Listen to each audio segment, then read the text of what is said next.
હવે મિત્રો પ્રશ્ન થાય કે વર્ગખંડ સંચાલનને અસરકારક કેવી રીતે બનાવી શકાય? તો વર્ગખંડ સંચાલનને અસરકારક બનાવવા માટે શિક્ષકે શા માટે શીખવવું, શું શીખવવું તેમજ કેવી રીતે શીખવવું જેવા પ્રશ્નોના ઉત્તર મેળવવા પ્રયત્ન કરવો જોઈએ. આ ખૂબ જ ચિંતન માગી લે તેવી પ્રક્રિયા છે અને તેના વિશે વિચારવા થોડું માર્ગદર્શન મળી રહે તે હેતુથી અસરકારક વર્ગખંડ સંચાલન માટે ઉપયોગી એવા ઘટકોની માહિતી તૈયાર કરવામાં આવેલ છે. આ ઘટકો સિવાય પણ બીજા અન્ય ઘટકો વિશે આપ ચિંતન કરી તેની યાદી તૈયાર કરી શકો છો.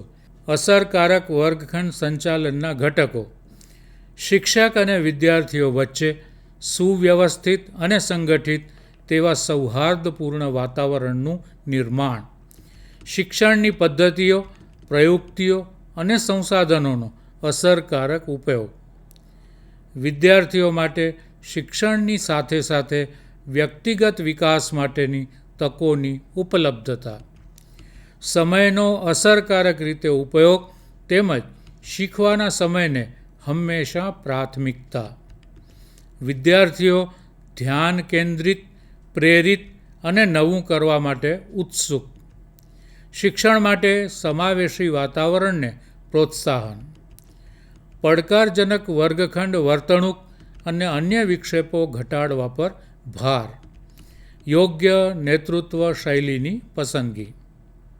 મિત્રો, આપે અસરકારક વર્ગખંડ સંચાલન માટે ઉપયોગી તેવા ઘટકો વિશે આગળ અભ્યાસ કર્યો.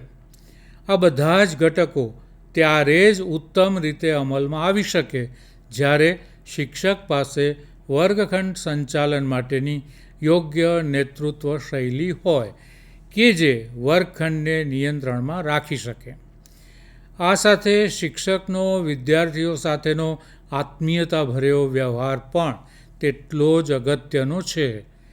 અસરકારક નેતૃત્વ શૈલી જ ખરા અર્થમાં શિક્ષક માટે અસરકારક વર્ગખંડ સંચાલન શૈલી બની રહે છે. અસરકારક વર્ગખંડ સંચાલન શૈલીને વિસ્તૃત રીતે સમજવા માટે વિકાસાત્મક મનોવિજ્ઞાનમાં બોમરિન્ડ દ્વારા આપવામાં આવેલ ડિફરન્ટ સ્ટાઇલ્સ ઓફ પેરેન્ટિંગનો સમાવેશ થાય છે. આ શૈલીઓને ગુજરાતીમાં બાળ ઉછેરની વિવિધ શૈલીઓ તરીકે પણ ઓળખી શકાય. બાળ ઉછેરની આ શૈલીઓ શિક્ષકને પોતાના વર્ગખંડ સંચાલનમાં ખૂબ જ માર્ગદર્શક બની રહે છે.